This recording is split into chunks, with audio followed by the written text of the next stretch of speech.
कार्यक्रमामध्ये आपण आहोत आणि प्रत्येक पुरस्काराला लुडबुड लुडबुड तुम्ही राजकारणी जर करत बसलात तर मग सर्वसाधारण पब्लिकचं मस्त पिकल्याशिवाय राहत नाही. तू काही जायला गेलेलं मला बरं वाटणार नाही, पण तुझी जर इच्छा असेल तर तू करू शकते.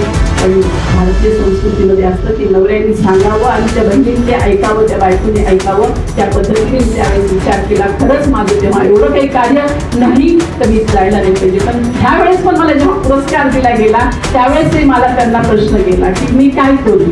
मला माझी इच्छा नाही, एकदा सांगितलं ना नवऱ्याने ऐकावं बायकांनी. मी म्हटलं नाही नाही नको नको सर. सरांना मी सांगितलं की नाही सर मी नाही येणार, पुरस्कार घ्यायचा अजून खूप बाकी आहेत कामं, त्याच्यानंतर मी घेईन. पण जेव्हा बरं तसे सर माझ्या मिस्टरांकडे गेले त्यावेळेस त्यांना नाविलाज झाला आणि त्यांनी सांगितलं हरकत नाही, येऊ द्या त्यांना कार्यक्रमाला, तुम्ही आधी करतो.